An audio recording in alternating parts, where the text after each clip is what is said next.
Hello, and welcome back. Tonight, I am going to take you somewhere very special. A place where time moves slowly, where the air smells of old paper and candle wax, and where the rain outside only makes everything inside feel warmer and more peaceful. Tonight, you are going to spend the evening in an old bookshop. Not a modern bookshop with bright lights and loud music. This is a different kind of place, a place that has been here for over 100 years, tucked into the corner of a quiet village street, with crooked shelves and creaking floorboards and a fireplace that has been burning every evening since anyone can remember. But before we go inside, let yourself settle first. Feel the weight of your body against the bed. Let your shoulders drop. Let your hands rest open. Breathe slowly. There is nowhere else you need to be tonight. It is an autumn evening, and it has been raining since midday. Not a heavy, angry rain, but the kind that falls softly and steadily, turning everything gray and silver and gentle. The kind of rain that makes you want to be indoors, somewhere warm, somewhere quiet, somewhere that feels like it was made for evenings exactly like this one. You are walking along a narrow cobblestone street in a small English village.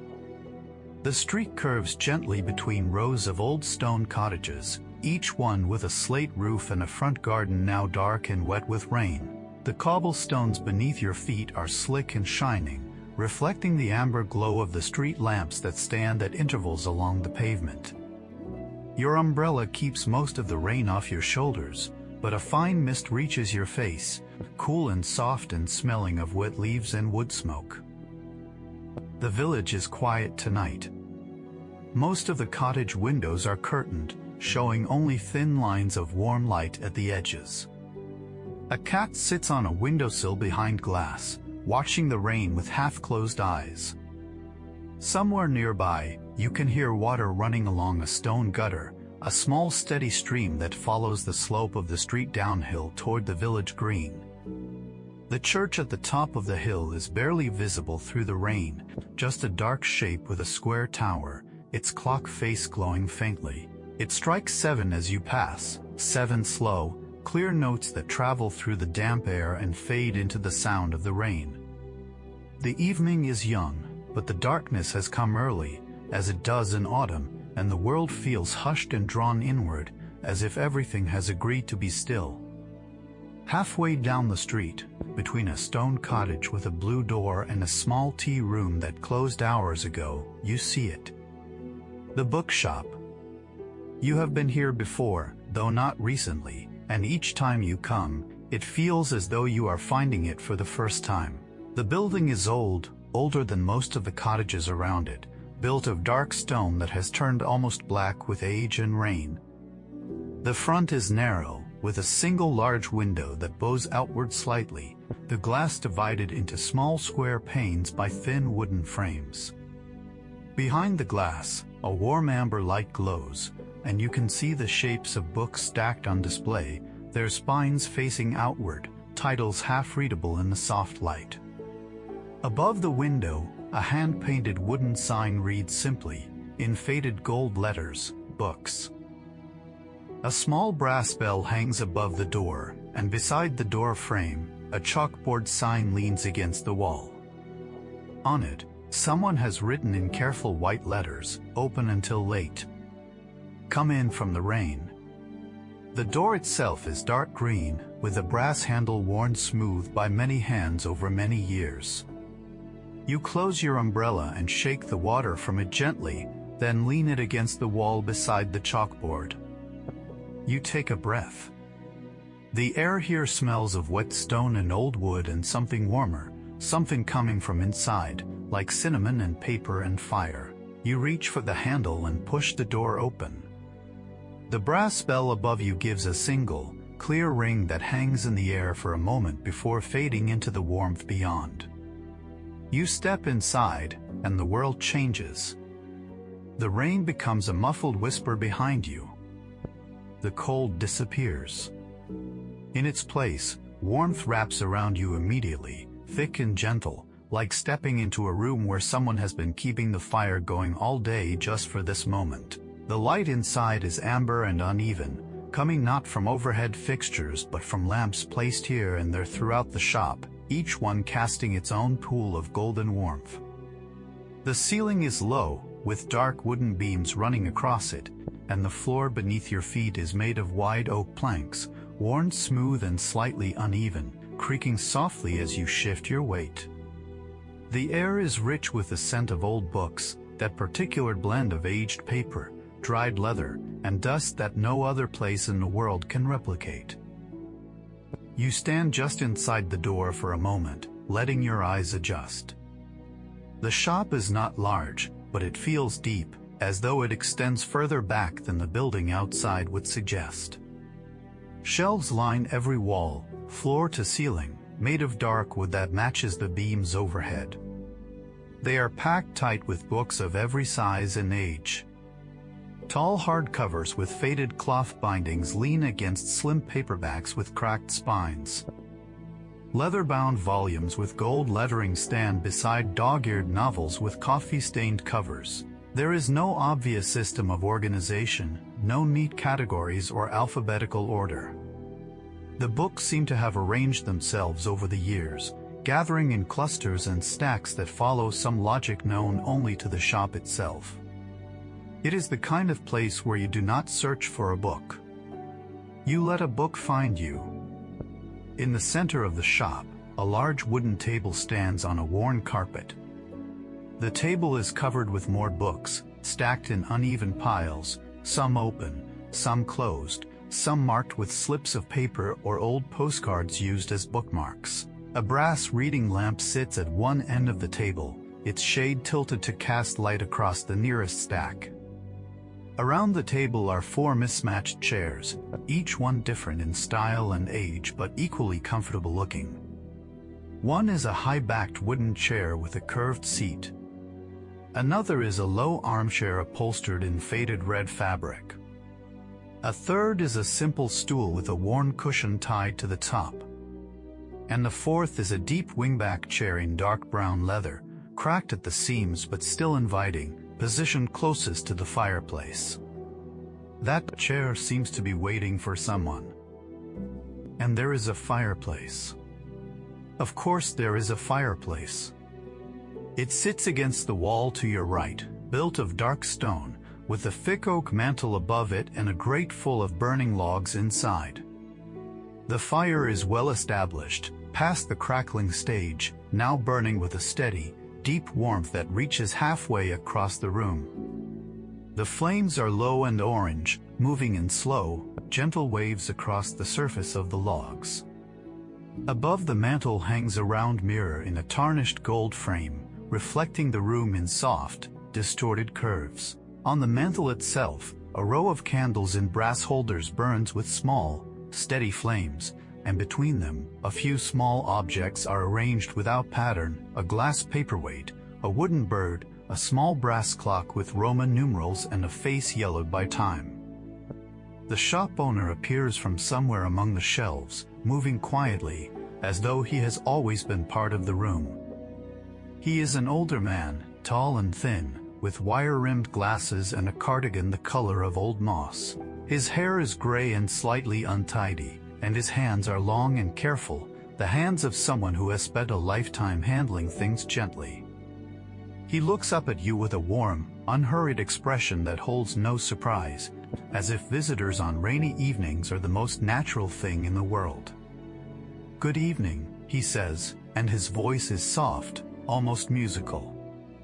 "Dreadful weather out there. Come in, come in. There is tea if you would like some. And the chair by the fire is free." He gestures toward the wingback chair and then turns back to whatever quiet task he was doing among the shelves, disappearing between 2 tall bookcases like a character stepping back into his own story. You walk further into the shop, your footsteps creaking softly on the old floorboards. The warmth deepens with each step, and the scent of old books grows richer. You pass a shelf labeled poetry and a small hand-lettered card, and beside it another labeled travel and exploration. The labels are written on yellowed index cards in brown ink, tucked into small brass holders attached to the edge of each shelf. Some of them are so old that the ink has faded almost to nothing, and the words are more guessed than read. You let your fingers trail along the spines of the books as you walk, feeling the different textures: smooth cloth, rough leather, cool paper, warm cardboard. Each book is a world. Each spine holds a universe. And tonight, surrounded by thousands of them, you feel as though you are standing at the center of all the quiet stories ever told. You reach the wingback chair by the fireplace and lower yourself into it. The leather creaks softly as you settle, and the cushion gives beneath you with a deep, familiar comfort. The chair is large enough to hold you completely, its high wings blocking the rest of the room from view on either side, creating a small private world of warmth and firelight. You lean back and feel the leather support your head and shoulders. Your arms rest on the wide armrests, and your hands relax over the ends. The fire is close, just a few feet away, and its warmth reaches you directly, spreading across your face and chest and down to your knees. From this position, you can see only the fireplace, the lower shelves of books on either side of it, and the mantel with its candles and small brass clock. Everything else, the shop, the rain, the village, the world, has receded into a comfortable distance. On the small table beside the chair, you find a cup and saucer already waiting, along with a small ceramic teapot covered with a knitted cozy in cream and blue stripes. A handwritten note on a folded card reads, "Chamomile and honey. Help yourself." You lift the teapot and pour. The tea is pale gold, almost clear, and steam rises from it in a slow, fragrant cloud. The chamomile scent is gentle and sweet, blending with the smell of the fire and the old books. You add nothing to it. It is perfect as it is. You lift the cup and take a slow sip. The tea is warm but not hot, exactly the right temperature for drinking without waiting. The honey sweetness is mild, barely there, just enough to smooth the edges of the chamomile and make each sip feel like a small act of kindness toward yourself. You hold the cup with both hands and feel the warmth through the ceramic. Outside, the rain has grown slightly heavier. You can hear it now against the shop window, a soft and steady drumming that rises and falls in gentle waves as the wind shifts. Occasionally, a gust presses against the glass with a low moan, and the candles on the mantel flicker once before steadying again. The fire responds too, leaning slightly in the draft before returning to its calm, even burn. These small disturbances only make the interior feel more sheltered, more protected. The shop is like a boat on a quiet sea, gently rocked by the weather outside but never in any danger. You are safe here, completely and deeply safe, and the rain and the wind are not threats but companions, background singers in a lullaby that the shop has been singing for 100 years. You set the teacup down and let your eyes wander across the shelves nearest to you. From the wingback chair, you can reach out and touch the books on the lowest shelf without standing. Your fingers find a book with a dark blue cloth binding and no title on the spine. You pull it out carefully. It is a slim volume, lighter than you expected, with gilt-edged pages that have yellowed to a warm cream color. You open it to the title page. It is a collection of essays about walking in the English countryside, written sometime in the early 1920s by someone whose name you do not recognize. The typeface is elegant and old-fashioned, with slightly uneven letterpress printing that gives each page a handmade quality. You turn to the first essay and begin to read, not with urgency, not with any goal, but simply because reading in a place like this, on a night like this, feels like the most natural thing in the world.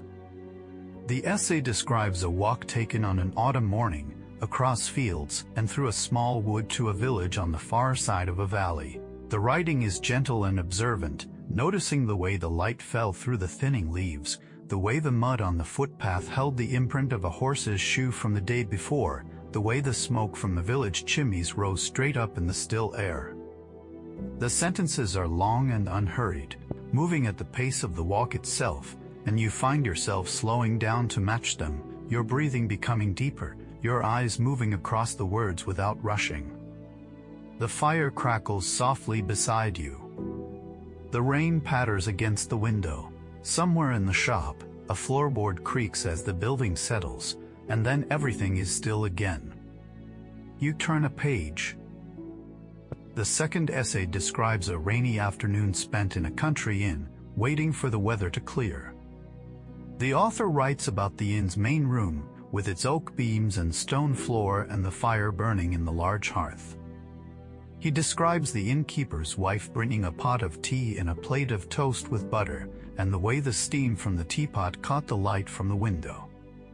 He describes the rain streaking down the glass and the sound it made, like thousands of tiny fingers tapping for attention. The parallels to your own evening are not lost on you, and they bring a gentle smile to your face. 100 years separate you from the writer's rainy afternoon, but the experience is almost identical. The same warmth, the same shelter, the same deep pleasure of being indoors while the world outside is gray and wet and gentle. You read a few more pages, then let the book rest in your lap.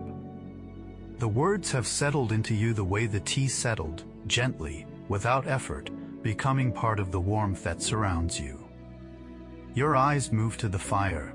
The logs have shifted slightly, one settling lower into the coals with a soft crunch, sending up a brief shower of tiny orange sparks that rise and disappear into the chimney. The coals beneath are deep red, almost glowing from within, and the heat they produce is steady and thick, a warmth that seems to have weight and substance. You watch a single flame curl slowly along the edge of a log, finding a new patch of bark to consume, bright yellow at its tip, fading to orange and then to blue near the wood. The movement is endlessly slow and endlessly fascinating, requiring nothing from you except the willingness to watch. The shop owner moves through the room behind you. You hear his footsteps, soft and careful on the old floorboards, and the quiet sound of books being placed on shelves, one by one. There is a rhythm to it, a step, a pause, the gentle thud of a book finding its place, then another step, another pause, another book. It is the kind of sound that belongs to this room as naturally as the ticking of the clock or the crackling of the fire. After a while, you hear him pause near the table in the center of the room. There is the soft clink of a teacup being set on a saucer, and then silence, as though he too has stopped to listen to the rain. The moment holds for a few seconds, and then his footsteps resume, moving further into the back of the shop, where the shelves grow taller and the light grows softer and the books grow older. You take another sip of tea. The chamomile has cooled slightly, but it is still warm enough to comfort, and the honey seems sweeter now than it did before. You hold the cup beneath your chin and let the steam touch your face. Through half-closed eyes, you watch the firelight play across the ceiling, moving in slow amber patterns that shift and blend and reform without ever repeating exactly. The wooden beams catch the light on their lower edges, glowing like dark honey, while the spaces between them remain in soft shadow. The candles on the mantel add their own small contributions, each flame casting its own tiny circle of light that overlaps with the firelight and creates layers of warmth upon warmth. The room looks like something painted in oils, rich and dark and full of gentle detail that rewards slow looking. You notice a cat. It is lying on a cushion near the base of the bookshelf to the left of the fireplace, curled into a tight circle with its nose tucked beneath its tail. Its fur is dark gray, almost black, and it blends so perfectly with the shadow of the shelf that you did not see it at first. Now that you have noticed it, you can see the slow rise and fall of its sides as it breathes. One ear twitches slightly as a gust of wind presses against the window. Then it is still again, sleeping with the kind of complete and absolute surrender that only cats seem to achieve, the sight of it deepens your own sense of peace. If this creature, who knows nothing of schedules or worries or tomorrow, can rest so completely in this room, then perhaps you can too. Perhaps this room was made for exactly that kind of rest. You lean your head back against the wing of the chair and let your gaze soften. The edges of the room blur slightly, not because your vision is failing but because your attention has shifted from seeing to feeling. You feel the warmth of the fire on your skin. You feel the weight of the blanket that the shop owner has draped over the arm of the chair at some point, soft wool in a dark tartan pattern, which you now pull across your lap. You feel the solid presence of the chair holding you, its leather arms and high back creating a shelter within the shelter of the shop. You feel the book resting in your lap, its slight weight a gentle reminder that stories surround you on every side. And you feel the rain, not on your skin but in your awareness, a constant soft percussion that fills the silence without breaking it. The clock on the mantel chimes once, a single soft note that tells you half an hour has passed since you arrived. Or perhaps an hour. Time in this place does not behave the way it does outside. It stretches and pools and settles, like honey poured slowly into warm tea, finding its own pace, refusing to be hurried. You do not check the time. You do not need to know what hour it is. The shop is open until late, the sign said, and late in a place like this might mean midnight, or it might mean never, or it might mean that the shop will simply continue to exist in this warm amber glow for as long as you need it to. The thought is comforting. There is no closing time tonight. There is only this chair, this fire, this tea, this rain, and the endless quiet company of books. You pick up the blue book again and open it to a new page. This essay describes a winter evening in a small village, the way the frost gathered on the inside of the windows, the way the firelight looked reflected in the ice crystals, each one a tiny prism throwing rainbows that were too small to see clearly but too beautiful to ignore. The author writes about sitting in a church after evensong, alone in the empty pews, listening to the silence that filled the space after the last hymn had ended and the congregation had filed out into the cold. He describes that silence as something almost tangible, a presence rather than an absence, a quality of the air that held the memory of music long after the sound itself had gone. You read these words slowly, letting each one settle into your mind like a stone dropped gently into deep water, sinking without a splash, leaving only widening circles of calm. After a while, you become aware that the shop has grown quieter. The rain has not stopped, but it has softened to a fine drizzle, and the wind has dropped to almost nothing. The fire burns lower, the flames barely visible now above the thick bed of coals that glow with a deep and steady heat. The candles on the mantel have burned down by half an inch, their flames perfectly still in the calm air. The shop owner has gone somewhere, perhaps to the back room, perhaps to make himself a cup of tea, perhaps simply to sit in his own chair in his own corner with his own book. You are alone in the main room, except for the sleeping cat, and the silence is so complete that you can hear the individual ticks of the brass clock on the mantel, each one clear and separate, like drops of water falling from a leaf. You close the blue book and set it on the side table beside the teacup. Your eyes move across the shelves nearest to you, reading the spines idly, without purpose. A History of English Gardens. Poems from the Lake District. The Illustrated Guide to British Moths. Wanderings in the Western Isles. Each title is a doorway to a different world, a different time, a different kind of quiet. You do not open any of them. You do not need to.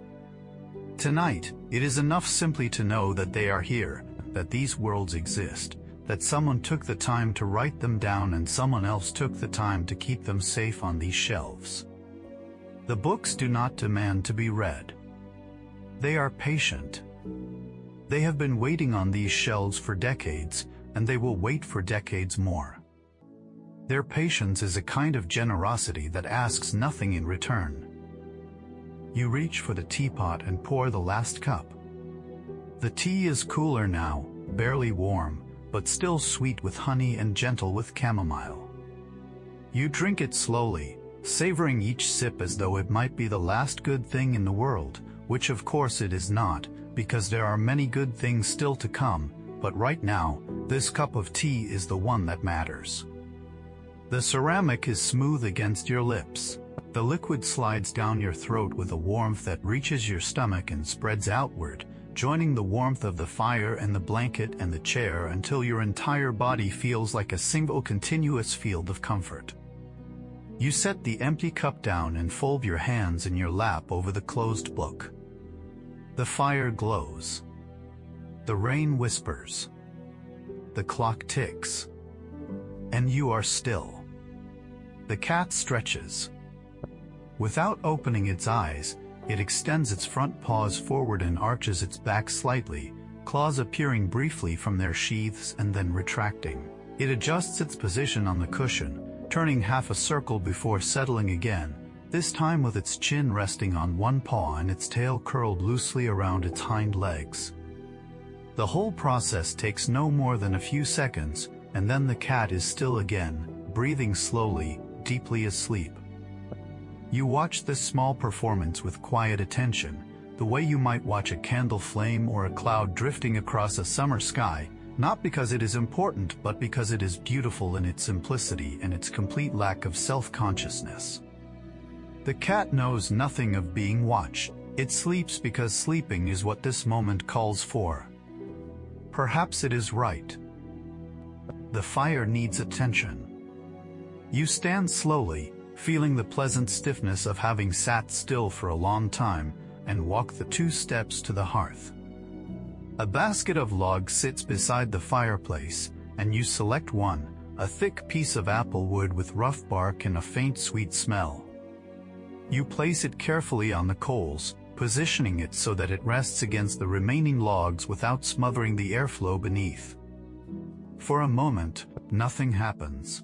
Then a thin curl of smoke rises from the bark, followed by a small orange flame that licks tentatively at the new wood before finding its grip and spreading. Within a minute, the fire has accepted the new log and begun to burn it with the same steady patience it has shown all evening. You return to the chair and settle back into its familiar embrace. The tartan blanket is warmer now, heated by your body and the fire, and it holds you with a gentle weight that feels like being held. You pull it higher, up to your chest, and tuck the edges around your arms. The chair creaks softly as you shift your position, leaning a little more to one side, letting the wing of the chair support your head like a pillow. From this angle, you can see the fire more directly, and beyond it, the bottom shelf of books, their spines lit unevenly by the flickering light. The titles are unreadable from here, just shapes and colors, dark bindings blending into each other in a warm, blurred row. You do not try to read them. You let them remain as they are, soft shapes in a soft room, part of the gentle background of this peaceful night. The shop owner returns. You hear him before you see him, the quiet tread of his shoes on the floorboards, the faint rustle of fabric. He moves to the fireplace and places something on the mantel, a fresh candle to replace one that has burned low. He lights it with a long match, and the new flame springs up bright and steady, adding its small light to the room. Then he notices your empty teacup and takes it away without a word, returning a few minutes later with a fresh pot of tea, this one a different blend, something darker and more aromatic, perhaps Earl Grey or a spiced chai. He sets it on the side table beside you with a quiet "there you are," and then moves away again, his presence as unobtrusive as a shadow. The kindness of the gesture settles over you like another blanket. You pour the new tea and discover that it is a spiced blend, warm with cinnamon and cardamom and a hint of ginger. The flavor is richer than the chamomile, deeper, more grounding, and the warmth it brings is immediate and spreading. You hold the cup beneath your nose and breathe in the steam, letting the spices fill your senses before you take the first sip. The first sip is perfect. The cinnamon arrives first, sweet and familiar, followed by the cardamom, which is lighter and more complex, and then the ginger, which adds a gentle heat that lingers at the back of your throat. The honey is there too, binding everything together, smoothing the edges, turning the tea into something more than a drink, turning it into an experience, a small ceremony of warmth and flavor and care. You drink the tea slowly, and as you do, you become aware of how deeply relaxed you have become. Your body has stopped holding any tension at all. Your shoulders are low and soft. Your jaw is unclenched. Your forehead is smooth. Even the muscles around your eyes, the ones that tighten when you think or worry or concentrate, have released completely. Your hands hold the teacup loosely, and when you set it down, they rest in your lap with the fingers slightly curled, completely at ease. Your breath moves in and out of your body without any effort on your part. You are not deciding to breathe. You are simply breathing, the way the fire is simply burning, the way the rain is simply falling, the way the clock is simply ticking. Everything in this room is doing exactly what it was made to do, and so are you. Outside, the rain has found a new rhythm. It falls in gentle waves now, growing slightly louder for a few seconds, then softening again, then growing louder once more, as if the sky is breathing along with you. Between the waves of rain, you can hear other sounds. The drip of water from the eaves into a puddle below, the faint gurgle of a downpipe carrying rainwater from the roof to the ground. A distant rumble that might be thunder, so far away that it sounds less like a storm and more like the earth turning in its sleep. These sounds layer over the sounds inside the shop, the fire, the clock, the occasional creak of a floorboard, creating a rich and seamless texture of gentle noise that fills every corner of your awareness without overwhelming any part of it. You think about the village outside. The cobblestone street with its shining wet stones. The cottages with their curtained windows and thin lines of warm light. The church at the top of the hill, dark and quiet now, its clock face still glowing faintly through the rain. The cat on the windowsill, perhaps still watching, or perhaps curled up now in its own warm corner. The tea room, closed and dark, its tables wiped clean, its chairs pushed in, waiting for tomorrow morning. The gardens behind the cottages, wet and fragrant, their autumn flowers bowing under the weight of the rain. Everything out there is peaceful. Everything is safe. And everyone in the village is doing exactly what you are doing, settling into the evening, letting the rain make them feel warm and sheltered, letting the darkness make them feel ready for rest. But you do not need to think about the village. You do not need to think about anything beyond this room. The shop holds everything you need. Warmth, shelter, beauty, quiet. The company of 10,000 stories, each one patient and willing, asking nothing of you except the occasional glance at a spine or a title. The shop does not care if you read tonight or not. It does not care if you finish your tea or leave it half-drunk. It does not care if you fall asleep in the wingback chair with the tartan blanket over your knees and the book resting unopened in your lap. The shop has seen this before. Many visitors have fallen asleep in that chair, lulled by the fire and the rain and the deep, book-scented peace of the room. You would not be the first. You would simply be the latest in a long, long line of sleepers. You pick up a different book from the shelf beside you. This one is larger, heavier, bound in dark brown leather with nothing written on the cover or the spine. You open it carefully. The pages are thick and cream-colored, and instead of printed text, they are filled with illustrations. Pen and ink drawings of landscapes, forests, coastlines, rivers, mountains, each one detailed and delicate, drawn with a fine hand that knew how to capture stillness on paper. The first drawing shows a woodland path disappearing into shadow, with tall oaks on either side and a carpet of fallen leaves on the ground. The lines are precise but gentle, and the shading gives the trees a quality of depth that makes them seem almost real, as though you could step into the page and walk down that path and feel the leaves crunching softly beneath your feet. You turn the pages slowly, letting each drawing hold your attention for as long as it wants to. A stone bridge over a narrow stream. A field of wheat beneath a cloudy sky. A lighthouse on a cliff. A fishing boat pulled up on a beach. A cottage garden in midsummer, full of roses and foxgloves and climbing sweet peas. A frozen pond with bare willows bending over the ice. Each image is a world in miniature, complete and self-contained, asking nothing from you except a moment of quiet looking. The drawings have no captions, no explanations, no commentary. They simply show what was seen and invite you to see it too. You linger on a drawing of an evening sky, where the artist has used hundreds of tiny cross-hatched lines to create the effect of clouds lit from below by a setting sun. The precision of it is extraordinary, and the patience it must have required makes your own stillness feel like a natural response. The fire shifts again, and a log rolls slightly to one side, sending up a brief cascade of sparks that rise through the chimney like tiny orange stars. The new applewood log has caught fully now and burns with a warm, sweet-smelling flame that is different from the oak and ash that came before it. You can smell it in the air, a faint fragrance of apples and wood that mixes with the scent of old books and candle wax and tea. The combination is extraordinary, something you could never create deliberately but that arises naturally in a place like this, where everything has been chosen over time for comfort rather than appearance. The shop does not try to smell good. It simply does, because everything in it is real and old and warm and cared for. A distant church clock strikes the hour somewhere beyond the rain. You do not count the strokes. It does not matter what time it is.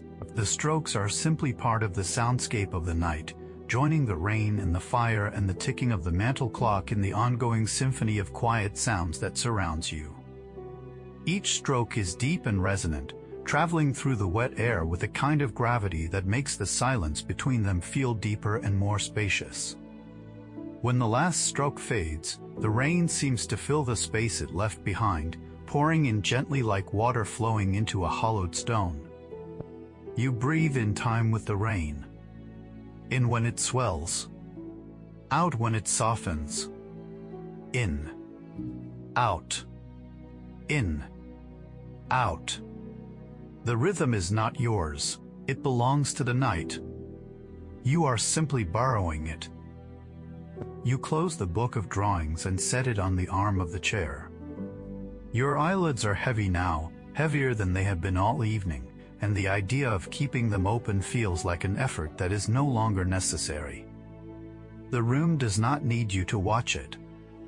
The fire will burn whether you see it or not. The rain will fall whether you hear it or not. The books will stand on their shelves whether you read them or not.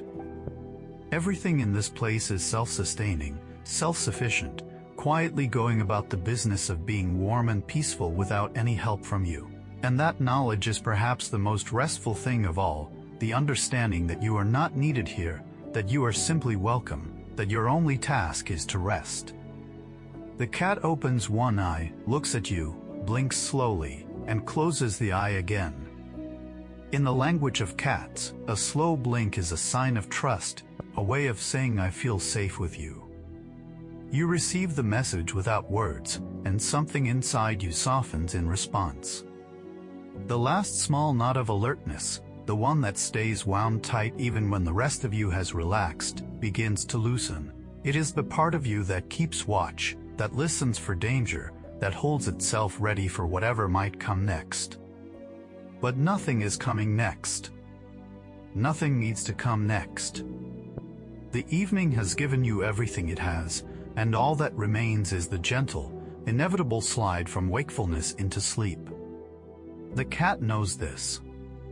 The fire knows this. The rain knows this. And now you know it too. You let your head rest fully against the wing of the chair. The leather is warm where your body has heated it, and it supports your head with a firmness that feels like being held. Your eyes close, and the darkness behind them is soft and warm, tinted amber by the firelight that still reaches through your eyelids. The sounds of the room become clearer in the dark. The fire, which has been a visual experience until now, becomes purely auditory, a series of soft pops and crackles and hisses that form a pattern you can almost predict but never quite anticipate. The rain, freed from competition with your eyes, fills your awareness completely, a continuous, whispering presence that seems to come from everywhere at once, above and beside and around you, wrapping the shop in its gentle, constant embrace. The chair holds you. The blanket holds you. The warmth holds you. The darkness holds you. You are surrounded on every side by softness and silence and the deep, patient peace of a room that has been accumulating comfort for over 100 years. Every book on every shelf is a story that someone needed to tell, and every story is a kind of company, a quiet voice saying, "I was here, I felt this, you are not alone." 10,000 voices, all whispering at once, all saying the same thing in different words, creating a chorus so soft that it sounds like silence, or like the rain, or like the slow, steady breathing of a sleeping cat. You let these voices hold you. You let the room hold you. You let the night hold you. And you begin to drift. Your breathing has become very slow. Each breath takes a long time to arrive, filling your chest gently, lifting the blanket slightly, then releasing with a soft, quiet sigh that blends into the sound of the rain. Your heartbeat has slowed too, each beat a deep, steady pulse that you can feel in your chest and your throat and your wrists, a rhythm as old as you are, as constant as the tide, as reliable as the lighthouse beam you watched on another night in another story. Your body has become heavy in the most pleasant way, sinking into the chair the way a stone sinks into soft sand, slowly, steadily, finding the perfect resting place and settling there with absolute certainty. You are not falling asleep. You are arriving at sleep, the way you arrived at the bookshop, gently, without hurry, simply walking through the door.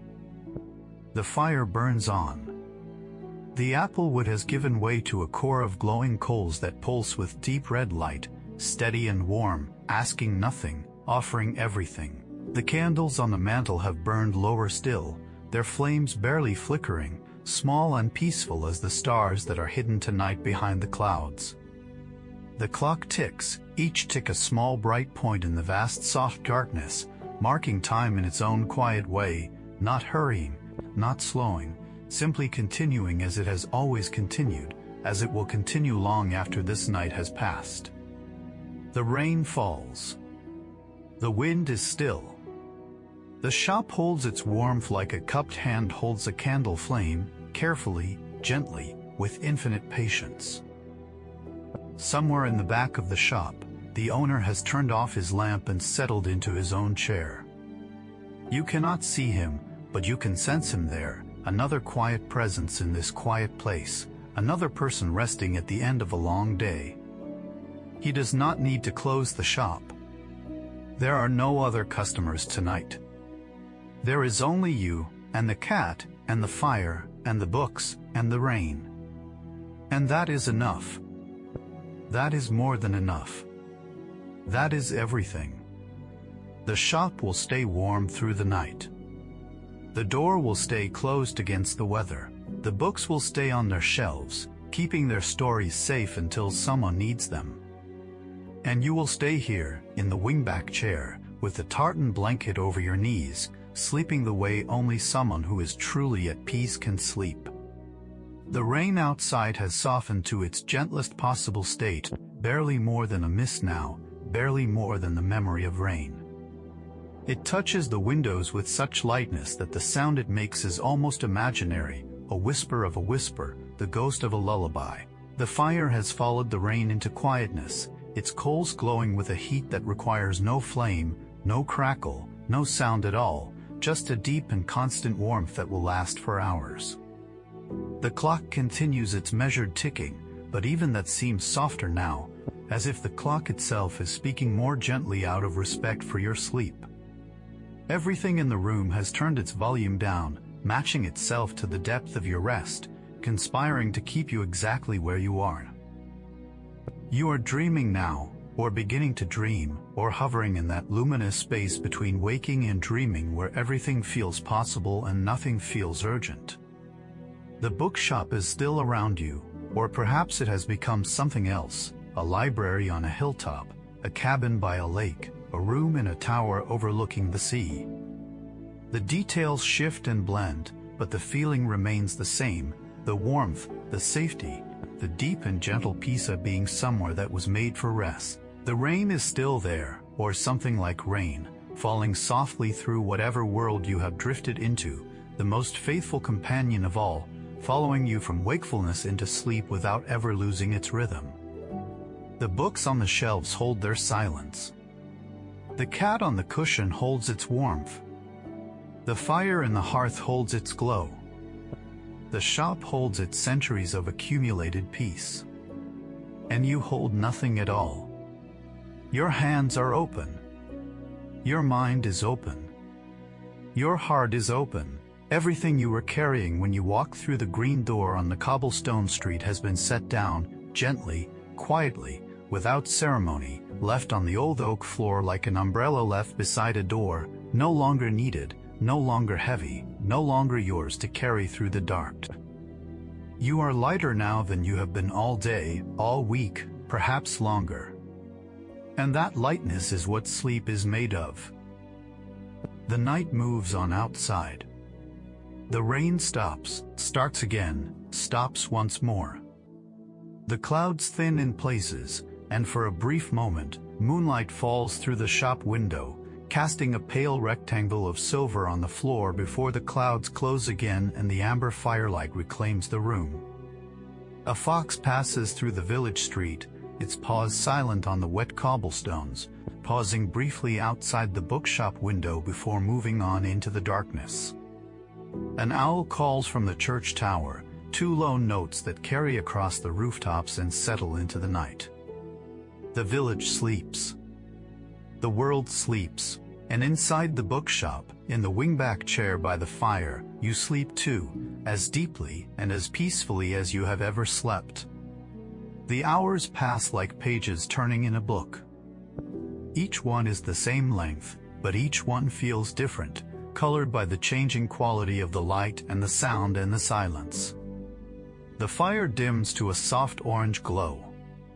The candles on the mantel gutter and go out, one by one, leaving thin trails of smoke that rise and vanish. The clock ticks on, faithful and steady. The rain returns once more, very softly, as if saying goodbye to the night before the morning comes, and through it all, you sleep. Held by the chair, warmed by the fire, surrounded by stories, sheltered from the weather and the world and everything that lies beyond the green door and the cobblestone street. And somewhere deep inside your sleep, in a place that has no name and no shape and no sound, you know that you can come back here whenever you need to. The bookshop will always be here, waiting on its quiet street, its shelves full, its fire burning, its door open, its brass bell ready to ring when you push through and step inside. You do not need a map to find it. You do not need an invitation. You only need a rainy night and a willingness to rest, and the shop will appear, just as it always does, just when you need it most. The green door will open. The warmth will greet you. The wingback chair will be empty, waiting for you to sit down and stay a while. And the rain will fall. And the fire will burn. And the books will keep their patient, endless watch over your sleep. Dawn is still far away. The night is deep and full and generous, offering hour after hour of darkness and quiet and rest. The village sleeps beneath its blanket of cloud. The cobblestones gleam with rainwater. The church clock glows softly on the hill. The gardens lie wet and fragrant and still, and inside the bookshop, the fire gives its last warmth to the room, the coals dimming slowly from orange to red to a deep and steady glow that will hold until morning. The cat sleeps. The books wait. The clock ticks. And you are resting now, completely and deeply, in the warmest and safest corner of this beautiful old room, dreaming of nothing, needing nothing, wanting nothing except exactly what you have. Peace. Warmth. Shelter. Silence. And the endless gentle sound of rain falling softly on an old bookshop in a quiet English village on a long autumn night. The rain falls on. The fire glows. The clock ticks. The books stand guard. And you are sleeping. Deeply. Completely. Peacefully. Until the morning comes. And even then, there will be no hurry. The shop will still be warm. The chair will still be soft. The tea will still be sweet. And the rain, if it is still falling, will still be singing its ancient, gentle, beautiful song. Good night. Sweet dreams. Rest well. The bookshop is yours tonight. And the night is long. And the world is quiet. And everything is exactly as it should be.